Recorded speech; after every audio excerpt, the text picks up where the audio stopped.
correctly with the correct amount. D20 Radio, where gamers roll. www.d20radio.com.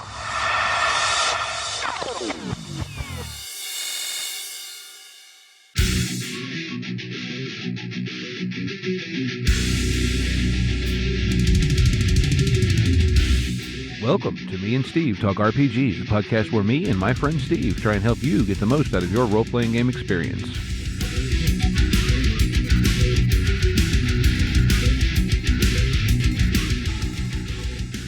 Welcome back to Me and Steve Talk RPGs. I'm here with my friend Steve. Hello.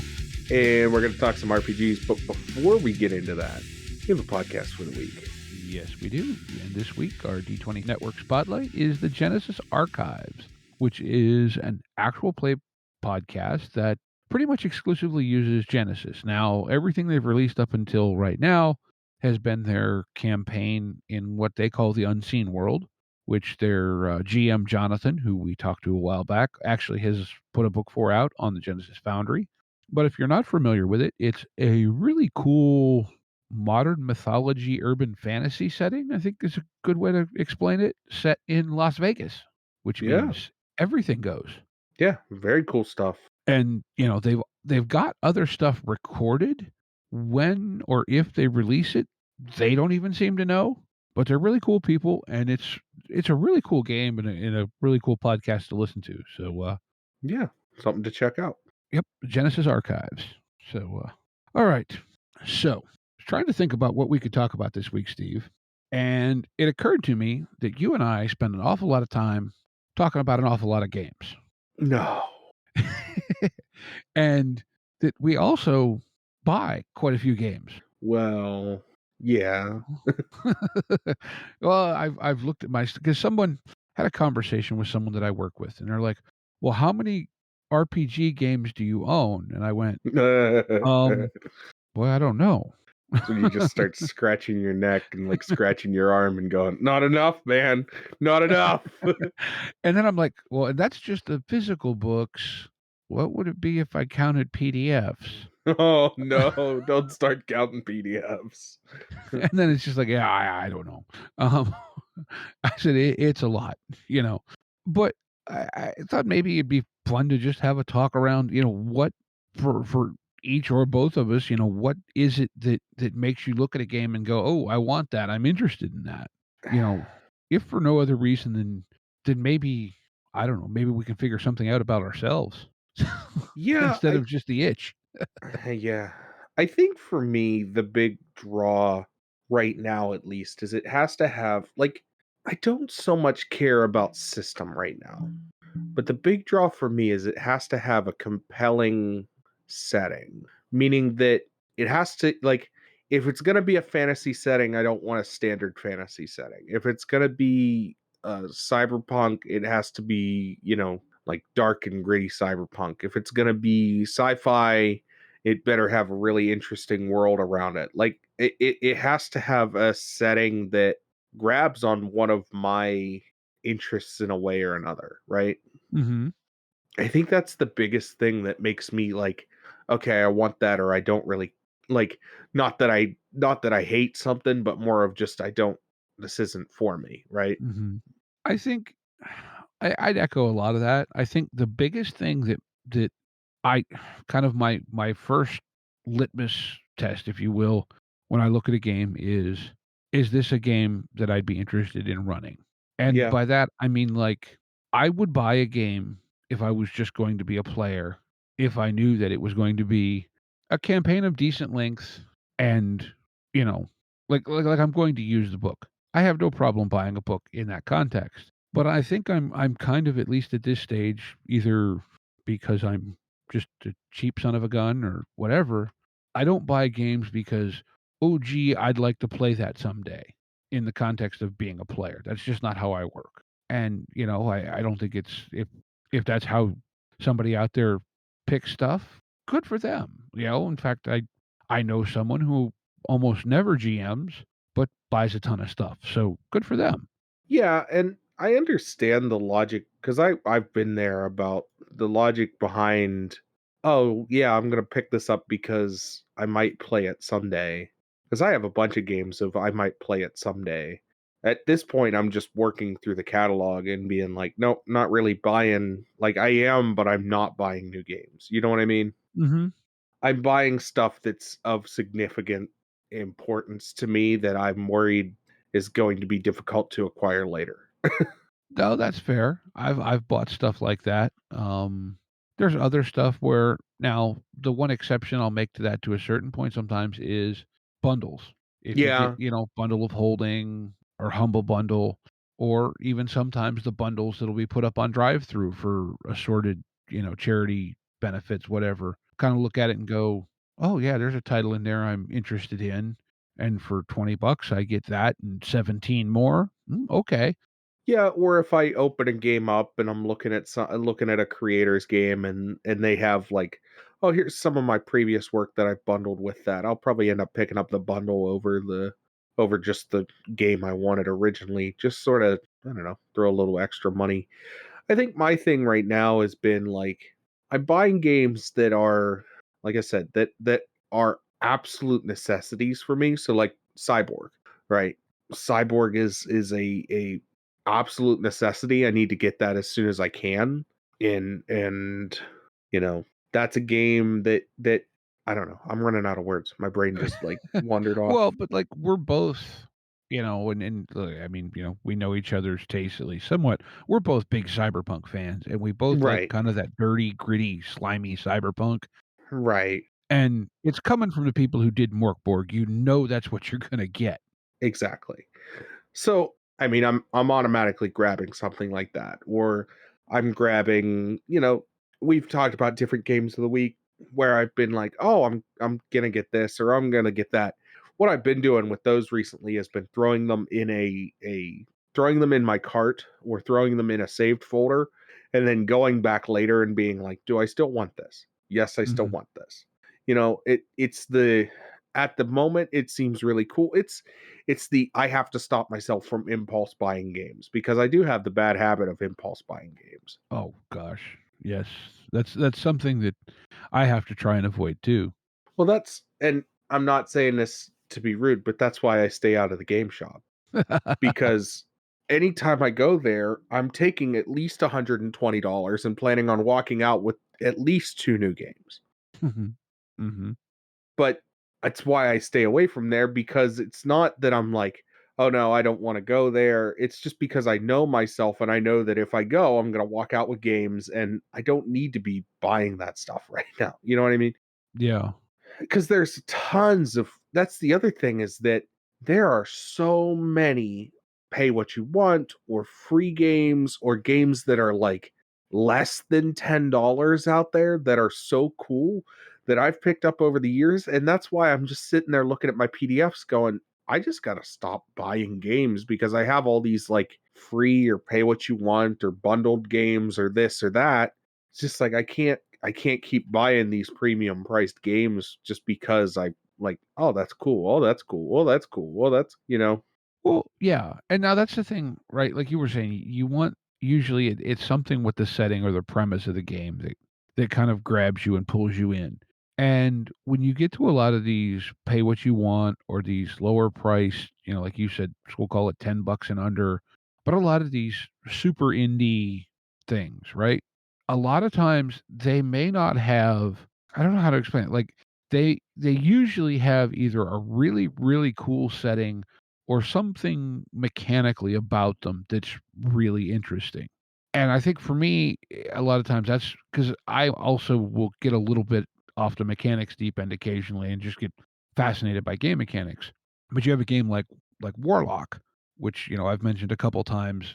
Uh, Warlock has a little bit of an implied setting, but the creator has been very upfront that he really built it as an easier system to play Warhammer with his buddies with, except his buddies didn't want to learn the Warhammer fantasy setting or the Warhammer fantasy rule system Right. because it's a big complicated thing.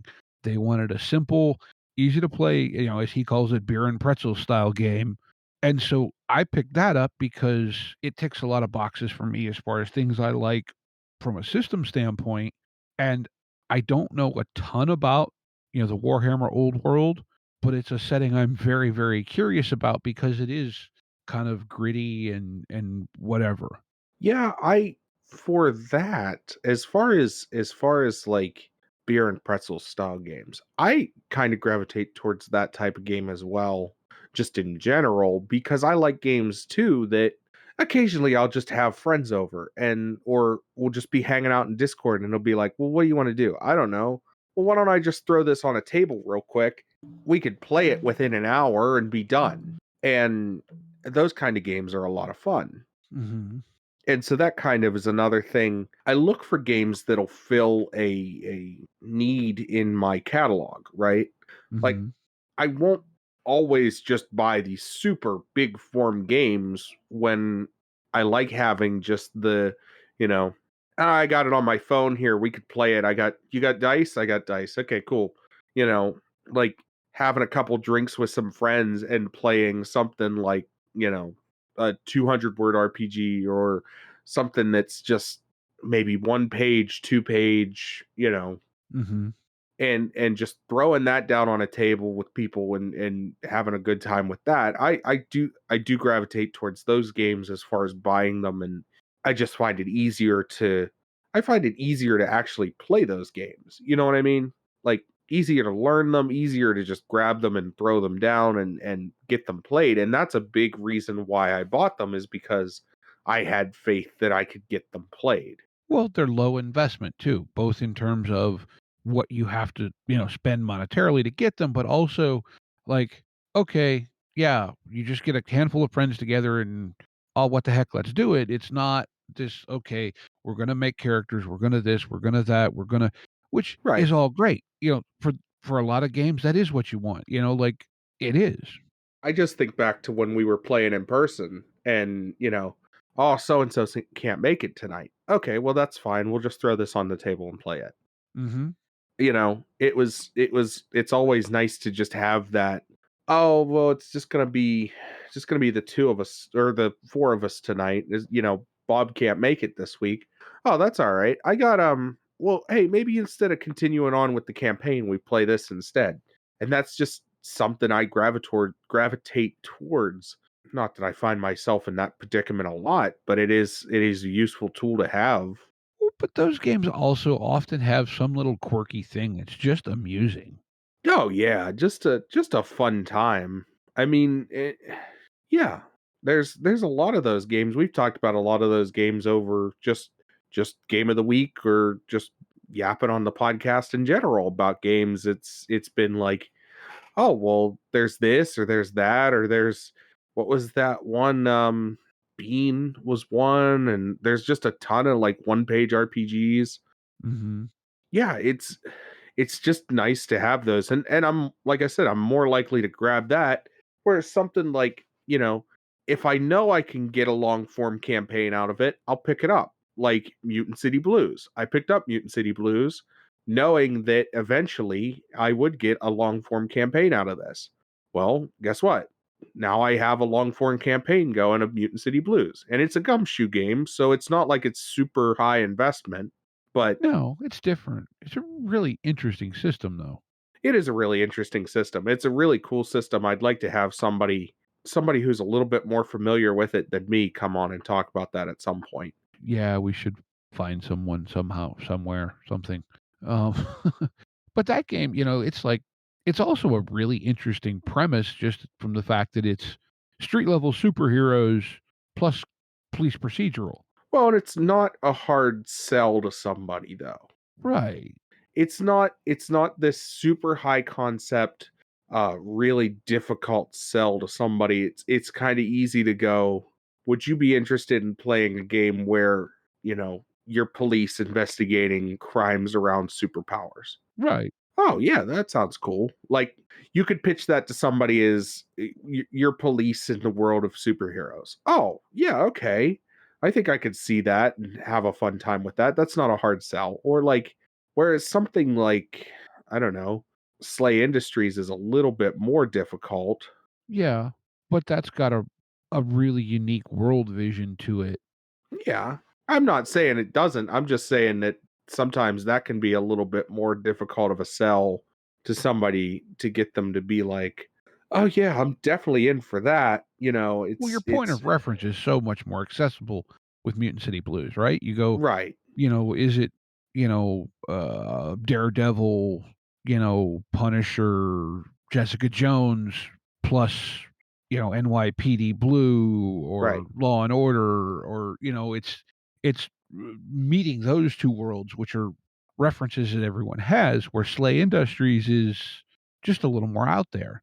Yeah, no, and I absolutely agree with that, and I understand that Slay Industries, like, that's a game that you could pitch to like, if you know the right group of people, you can sell that game easily. Well, what I'm getting at more so is that you have to know the right group of people. True. But that makes me more likely to buy a game that's maybe built for long form campaigns. And we've talked about this, we talked about this a little bit, is that we're both in spots now where, yeah, I could run something long form, and I really just don't want to, though. I really would much rather just run something for 4 to 6 sessions, and wrap it up, be done with it, and move on to something else. And that's kind of working through my backlog, and that's kind of also just not having the attention span right now for anything longer than like 6 sessions. No, that's fair. I mean, yeah, like I want to play those longer games, but I don't have the time. Yeah, I understand, I get it, because like I have my own stuff going on, and I'm trying to do this and do that, and then when it's like, oh well, yeah, I got a game that I got to prep for that is going to be going for 6 months to a year. That's a little bit too long for me right now. Mhm. But a game that's going for maybe 2 months, 3 months, couple Yeah. months, I can handle. Do you ever buy games just to sort of, I don't know, not really left turn this, but just to something it. Do you ever buy games like because of a specific, like they're written for a specific IP? Um, And by that I'm talking more like they're based on some other IP, not, like, for example, I have the Twilight 2000 box set, which is a reboot, if you will, of an older game. I'm just interested in the themes behind it. I didn't buy it because I have fond memories of the old one. I never got to play the old ones. But like I have slowly been buying Star Wars books as I find them because, well, I want them, and it's Star Wars. I I mean, you're talking to a guy that has the Dresden Files RPG. I do and I don't. Like, I do in a way, in that I will pick up stuff occasionally that I'm like, "Oh, I didn't know this had a game behind it." Like Judge Dredd. Mhm. I picked that up because I was like, "Oh, this is sweet." And it's Judge Dredd, so that's a really cool world to play in. But I'm not necessarily the person that's like, "Oh, it's this IP. I'm so excited for that IP." Like, there are things that I get excited for, like Dune. I got really excited when the 2D20 Dune came out. Mhm. And, I got really excited. I'm really excited for stuff like I said, the Judge Dredd RPG, and that's kind of, I don't know. It has to be It has to be an IP that I really, really care about, or one that is so weird that I never thought it would get an RPG. You know what I mean? That's fair, yeah. I think when it comes to IPs, I'm a little more selective, like, I'll go, "Okay, do I know that system?" Do I wanna learn a system for that IP, or would I rather take what I know of that IP and put it in a system that I already own? And yeah, I agree with that. And for me, it's a little bit of with that one, it's a little bit of maybe not so much is it a system I want to learn, but I'll do a little bit of research on the system and see what it does, Mhm. and then make my decision, right? Like, I'm not necessarily going to run out and buy, like, I'm not going to buy a game necessarily set in D&D because I know what that system has to offer, and I know I already have that system, and I don't really care to, you know what I mean? Yeah. If I'm going to run, depending on what it is, if I'm going to run something, I'm probably going to run it in a different system aside from that. Mhm. Yeah, well, see, like, But okay, like, this is go ahead. no, but like the 2D20 system, that's a system that I'm sort of like, oh, I want to learn this. I want to learn a little bit more about it. I want to get my hands on it. So I picked up Dune because I was like, well, this is a good reason to pick that system up. Hmm. You know, yeah, I'm not just gonna be like, oh, it's the. Usually, I'm not just gonna be like, oh, it's the IP because I can play with those toys at any point. Nobody's gonna come and if a company starts coming after you for playing with IP stuff that you're not recording and publishing. How did they find out in the first place? Well, yeah, and secondly, it's like if that's going to be the case, then I don't want to support that company anyways. So, yeah, if somebody's going to come into my sandbox and take my toys away, then I'm going to get mad and I'm not going to play in your sandbox no more. Well, see, like 2D20 is a good example, though. I'm curious about the system. I haven't picked anything up because right now the IPs that they have, most of them, not to say that I wouldn't play them. Like I'm not much of a Trekkie. I've tried a few times. I'm sorry. Y'all can enjoy it all you want. It just doesn't hold my attention very well. Conan, again, okay, seems interesting, but I don't feel like investing that much time to go back and learn the lore for that type of setting. It's just not what greatly interests me. Now, Fallout, I think I would really like Fallout if I got into it, but because I lived in a cave for a while and missed all the Fallout video games, I don't know diddly crap about Fallout.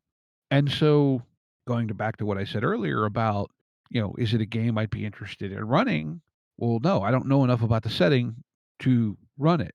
Definitely a game where if I were to get invited to play, hey, do you want to play in this Fallout campaign? I'd probably go get, at least a PDF of the book to have because based on my surface level knowledge of it, it's a setting that would interest me. Yeah. Only one that's in the 2D20 family that I'm, Dune, probably similar thing. I've just never really gotten that into it. I think you would enjoy Dune because Dune is. Let me just tell you a little bit about Dune, and then you can tell me if because I think you and me share a lot of similar tastes. So I know if I'm interested in Dune, I think you would be interested in Dune. Dune is kind of a mix between like fantasy, sci-fi, really alien concepts though, and it's kind of the story is more about like war and it's sci-fi Game of Thrones basically.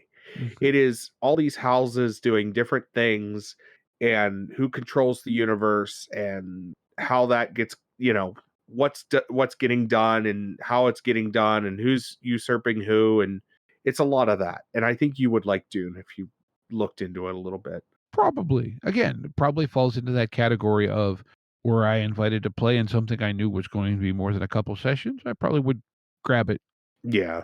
just because. Achtung Cthulhu subject matter is right down my alley.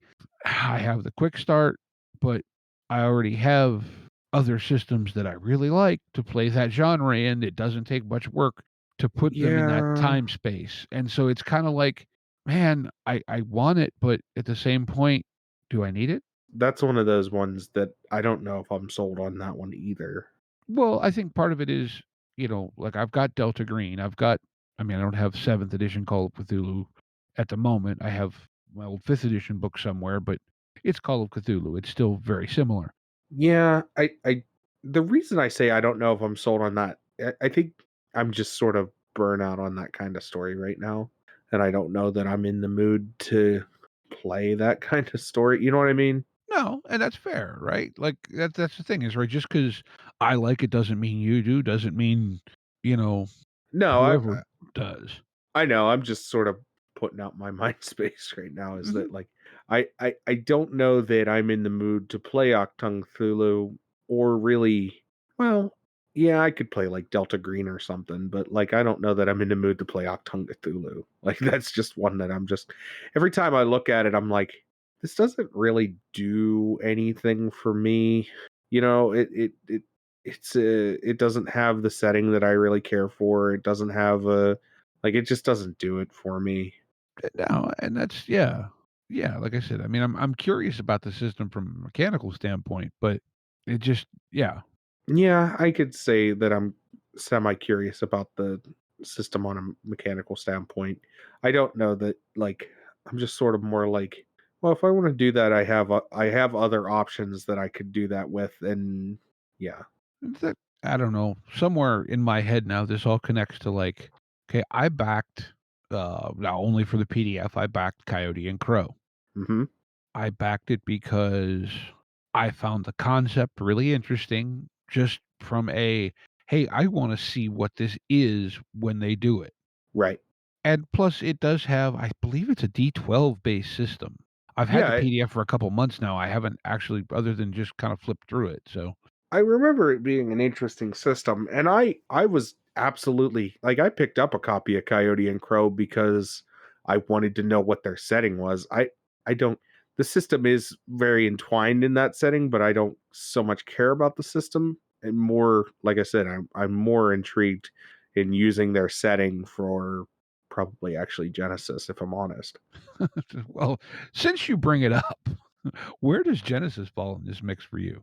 Because I mean, look, we're both fans, right? I have the core book and I'll grab stuff off the Foundry like as I find useful, Hmm. and that's about it. See, now I have the core book, the expanded player's guide, and Shadow of the Beanstalk in print, and then I have assorted other things from the Foundry, etc., in PDF. I'm not saying I didn't totally pick up almost everything for Genesis. Like not all of the Foundry stuff, but all of the like I don't know how to Terranoth and yeah, Terranoth and Shadow and the expanded player's guide and a lot of the Studio 404 stuff and like I have a lot of that stuff already that I downloaded digitally and bought, but it's just a matter of like I'll steal things from here and there. With Genesis, I look at it like it's well, what it is. I look at it like a freaking sandbox to play it. yeah, well, and that was its design, and I think that to me, to be honest, as to the 3 settings they've put out right now, the only one that I'm even more than just a tiny bit interested in is Shadow of the Beanstalk, and even that, we've talked about that the last couple episodes, so we don't need to rehash Yeah. that, but, you know, the Twilight Imperium, whenever they get that out, that seems like it could hold a little more interest for me. Yeah, Twilight Imperium has a little bit more interest. I almost wish they would put out a normal fantasy setting, like an official normal fantasy setting, Mhm. because Tyrnoth is okay, but it just doesn't. It Tyrnoth is based off of Keyforge, which was a Steve Jackson game, and Steve Jackson board games and card games have kind of a feel that I don't care for. Mhm.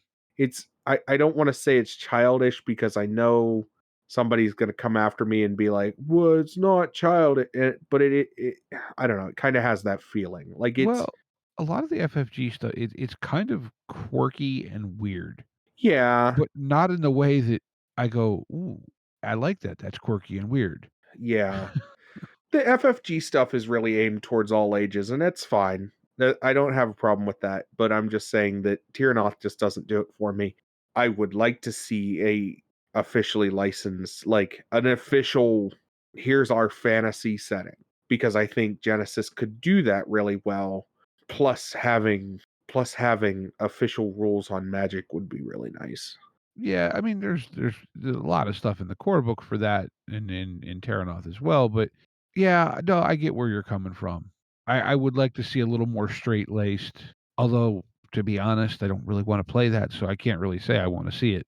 I don't want to play it. I just want I want the I want you to make a rule set for me. You know what I mean? Like I want you to make my life just a little bit easier, please. Like and I there's a ton of great stuff on the Foundry, and I'm not saying that that's a bad thing. I'm just saying that like there's arguments that happen within the Genesis community that if we had an official supplement, it would end a lot of those arguments. You know what I'm saying?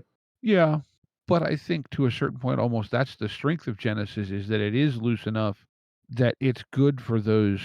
Well, it's not really this and it's not really that, so we'll do it this way. Yeah, Genesis is very much about like ruling on the fly and playing off the seat of your pants, and I like it. I really like the system. It's really great. It's a lot of fun. It's just one of those things where I sit there and go, I just wish there was a little bit more official and everything didn't have to be fan made, right? Yeah. No, I'm with you there. Yeah. Not that like, again, I've said this like 6 times now, but not that I'm saying that fan made's a bad thing. I'm just more along the lines of I wish that the studio gave more of a crap about Genesis. Yeah, well, see, that's getting into all the corporate everything that's involved with that too, and struggles with that, but I understand, and I don't know all of the stuff behind it, but from an outsider looking in, it seems like that corporate is just like, nah, we don't like it exists. We made it. It's fine. It's out there. Here, you play with it. You know what I'm saying? yeah, exactly. I get exactly where you're at. And I don't even think it's the fault of the people directly in charge of it. I think their hands are tied at this point, or have been. Yeah, have been. I don't know. I just genuinely don't know what I don't I, like I said, I'm not in that the boardrooms, I'm not in the offices. And I'm not trying to say anything to ruffle anyone's feathers. I'm not. I understand that if your hands are tied, that's fine. I'm just griping from a consumer standpoint of like, I wish this had a little bit more support. It was remember the dry ages of Star Wars from like the time episode 3 came out until recently, where the only thing we were getting was animated series, Yeah. and everybody was like, I wish there was more Star Wars. I wish there was more Star Wars. That's how I feel about Genesis. Like, I wish there was more official Genesis stuff, and it wasn't like, oh, well, here's some fan stuff, or Yeah. here's a hint that we're working on something. Also, I need dice, and I can't get them because Yeah. I have Star Wars dice. I don't actually have the Genesis dice yet. I need Genesis dice, but good luck. There's supposed to be a run coming, but I supposed to be a run coming as a oh man, I could go off on a tangent on that because But yeah, I think the thing for Genesis, the thing I like about Genesis is very good for doing, and this is going to sound like I'm talking out of both sides of my mouth here, but Genesis is very good at doing those quirky, weird things, be it sci-fi or whatever, that if you really wanted to stat them out, would be a nightmare of bookkeeping and so forth. And I think yeah, that's what I love about it, is it lets you play with those ideas without having to spend an absurd amount of time figuring out how to stat it out. You know, yeah, it's I agree. you just describe it, but it also has enough kind of statistical backbone that it doesn't feel, you know, to say completely like just, oh, we decided it was this way. Yeah, it's not fully like ironed out. It is open to interpretation. I think Genesis does help you be a better GM in a way. That's a whole different conversation though, because Genesis is open form and sort of makes you go, I don't know, there's not an exact rule for this in the book. I guess let's just do it this way and we'll go from there, and if we don't like it, we can change it. You know what I mean? Yeah, well, it's a narrative system hung on a traditional base in a lot of ways. Yeah, but it's great. I really like Genesis. Oh, yeah. As much as I gripe and groan about it, it's a really great system. Well, I think you said, you know, and I may be paraphrasing you, but it's almost like you find yourself wishing, I wish the company making it cared about it as much about it as I do. Yeah, that's my big thing. But I'm not saying that they don't. Because I know we have listeners that work for Edge Studios, and we have listeners that are, you know a thing or two about that particular company. And I'm not saying that they don't care about it. I'm just saying that I just wish it had more support in a way. I just saw a thing in the last couple days. They're have a call out for freelancers again. So they're apparently ramping towards something. I saw that they were looking for play testers, freelancers, all kinds of stuff. So if you're interested in that, if you have the credentials, Edge Studios looking for you. Yeah, So I don't know. yeah, but that, like, I don't know. That seemed like, you know, it is a strange bit. And you know, going back to the why do you buy games though, and I have some games that I bought because because I want to. Ha ha ha. Well, yeah, there's that, but there's been a couple of games that I bought because, well, maybe this isn't the thing that I really don't wanna play, and maybe I can get people to play this. Yeah. And I don't wanna say that I regret buying them, but those are kind of the ones that I kinda look at and go, "Man, I kinda wish I hadn't spent as much money on it as I did." Yeah, I feel you. Well, look, there's an 800-pound gorilla in the room that we keep glancing over to. It's Dungeons and Dragons is the game that I wish I hadn't spent as much money as I did on. Well, there's that, yeah. I Like, mean, I'm sure you probably have other ones, but that's my big one is like I look at it and I look at all the books I have for it and I'm like, why did I invest money into this? Especially now when I'm like, I don't really care to play it again. yeah, well, hey, look, I've got print books for at least 3 editions of that, so Yeah. Also, as a side, just to talk a little current news, did you hear about Dungeons and Dragons and D&D Beyond?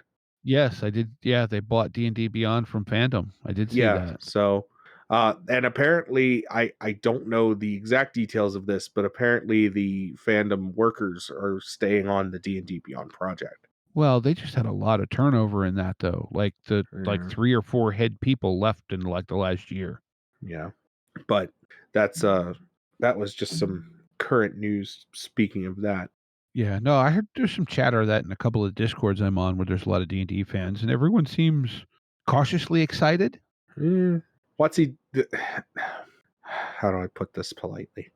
Watsy doesn't have the best reputation in making that kind of product, and so everybody's kind of scared on what they might do to D&D Beyond at this point Mhm, because they've tried a D&D Beyond products, D&D Beyond style product in the past, and it wasn't terrible, but it wasn't great.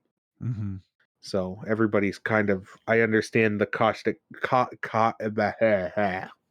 the caution, Cautionary approach? yes, cautionary optimism is the words I Ok was looking for. okay. But, well, do you have anything else to say about buying games before we go into the next segment where we talk about games you should buy?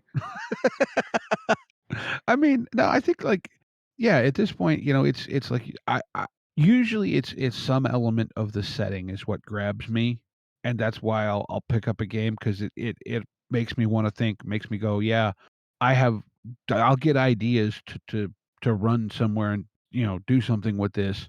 Occasionally, it is kind of more from a mechanical perspective where, man, this is designed to do something that I don't have something. Okay, let me figure out how to say this. This system has features for a style of game that I want that I don't have already. Does that make any sense? Mm-hmm. It'll make sense a little more sense when we get into the next segment because I have a game that fits into that category that I'm going to bring up. But yeah, like it's this does things a way that I like doing them in a But differently. uh, uh, in an overall setting, we'll say, not like a specific setting, that I don't have a game that does those things that way in. Sounds good. And that specifically is where a lot of times I find, those indie games that are, 5, $10, whatever, they're smaller, but they're very focused. And I find that with indie developed games, a lot of the time you get one thing that's really, really cool. Mm-hmm. And the rest of it is, I don't wanna say it's not good, but it's there and it's functional. Like, look, I'm not criticizing the guy's work, like Gabriel Quiroga with NeuroCity and Warpland. The game system itself is it's there, it does the job. The settings are so evocative, though. Oh yeah. Yeah, absolutely. Absolutely. But yeah, I think with all that being said, let's go ahead and get into game of the week. Woohoo! Game of the week. Game of the week. Game of the week. So I have a game I can go first, or would you like to go first? It's up to you. No, you go first. All right. I have a game called Pistol Dust. Pistol Dust. Yes. I think I've heard of it. It is a Weird West high fantasy RPG. Okay, give me just a second. I will call this up. They As sort of, would you like me to Oh, send you there a it is. link? Okay. Okay, I've got it called up now. Okay. Um, they've described it as one part the good, the bad, and the ugly, one part a certain massively popular tabletop RPG. So like, D&D. It's a really cool, like, this is another one of those. This is like Wild West high fantasy together into a world of robots, mages, gunslingers, and war crimes. Like, it's kind of it's kind of doing a little bit of Eberron, it's kind of doing a little bit of Weird West, it's a little bit of peanut butter and chocolate for me right now. Yeah, Um no, this does look interesting. yeah, Like, it's just a yeah, it's an interesting take on something that I probably thought about at some point but hadn't really dedicated a full thought to. yeah, well, like, okay, I've got, Haunted West, and, well, you could broadly call both of them Weird West. These two, they're not the same No, setting-ish at all. no. This is very much, Weird West fantasy, where Haunted West has the historical elements that are This reminds me of Shadowrun. okay, yeah, I can see that. Kind of like If you Shadowrun in the West. Yes. If you took Shadowrun and set it in the Wild West, I think you would have this game. And if you're having a hard time thinking about it, I think that's how you need to think about it. Where you have humans and elves and dwarves and all these other fantasy races alongside like magic and all of that stuff, but set in the Wild West. Mhm. So yeah, just a interesting thing that I hadn't really it came across, and I was like, oh, that's something I haven't really thought about before, like haven't really given much of a thought to, but I could probably get behind that pretty easily Okay, look, this we're in a time warp, but I do you know why we haven't heard of this much before? because it just came out on the 11th. No, it came out today. Oh, oh, well, I must have seen it on Kickstarter or something. I Because don't I know. swear I've heard of it, but, like, hadn't heard anything other than the name. But I like the look of this, and for $10 for the PDF, it's going on the wish list. Yeah, I mean, I mean, like, I don't know how better to say it. yeah, I'm picking it up. So But I like the calling it, so to speak, Old West Shadowrun. I like that view of it. yeah, All all right. right. What do you got? Well, I'm gonna go. Like I said, this is a game that I'm interested in from a mechanical perspective, I guess you could say, because it's, at least as I'm reading it, not even really a game. It is a system toolkit, it's called Knave, Knave, Okay. and it's all of 7 pages, but it is a rules Oh, I know Knave. toolkit. Yeah, it's a rules toolkit, kind of OSR fantasy, right? Hmm. Um, but it's classless, you know, it standardizes a lot of things. They have a copper standard as far as, money, which is nice because, again, I'm not going to say there's no one out there who doesn't play role playing games for the accounting, but most of us don't do it that way. If that's how you get your jollies, that's fine. But yeah, I don't, if I'm going to play an accountant in a role playing game, it's going to be Arthur. And if you don't get the reference, message me. Uh, but yeah, no, this it just looks like a really interesting bit of. I mean, it's that thing, right? It's $3. It's rule stuff that I can take and go do this thing that I don't like the way the thing it's made with does it. Yeah. So yeah, that's Knave, and it's also he's actually Creative Commons licensed it. So like if you want to write a game based off this rule set, all you have to do is give him credit for it. Cool. Very cool. So yeah, I mean I think that's worth checking out. From his company's called Questing Beast Games, and it's written by Ben Milton. So seems pretty interesting to me, and I guess that's really all I have to say there. Yeah. And with all that being said, we want to thank you all for listening. As always, links to everything are in the show notes. You can find us everywhere podcasts are found, including your Samsung smart fridge now. What? Yeah, I went into our podcatcher and there was a button that said, would you like to send your podcast to Samsung. And I was like, for what? And it was like Samsung smart appliances. I'm like, yes. Okay, look, I don't mean to be judgmental, but if you're listening to podcasts on your dishwasher, you have problems. No, you have a great life. Don't listen to him. It's fantastic. Listen to our show all the time on your dishwasher. Look, okay, I'm reminded of that meme. Right? Will I'm it sure run you've on a toaster? well, Does Doom no, run on my toaster?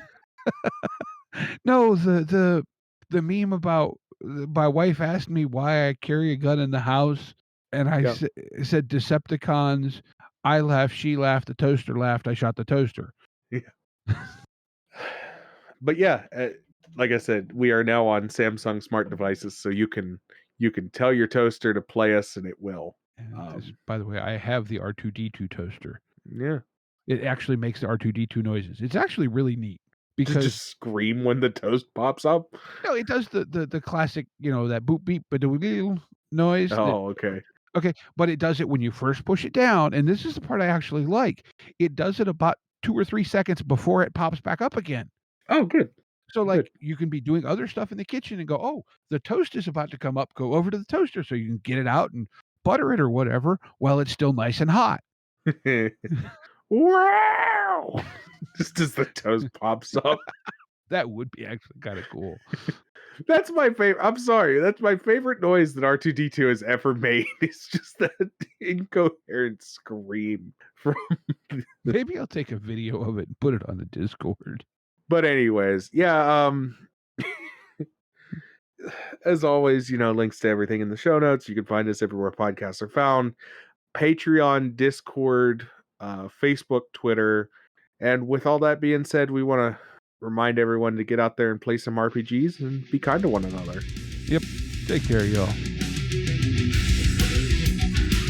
Intro and outro music by the band 12 Noon. You can email us at meandsteverpg@gmail.com. You can find us on Twitter and RPGs.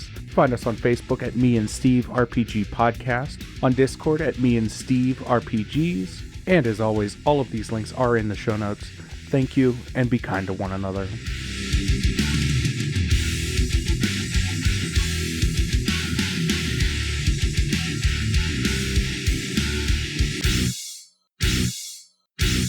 How much for the cigar?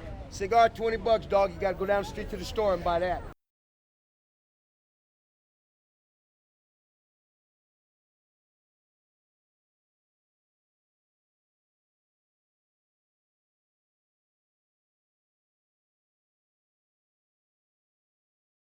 All right. In 3, 2, 1. Sorry. I may just leave that in. I got all wound up and then I yawned. It was sad. Okay. In 3, 2, 1.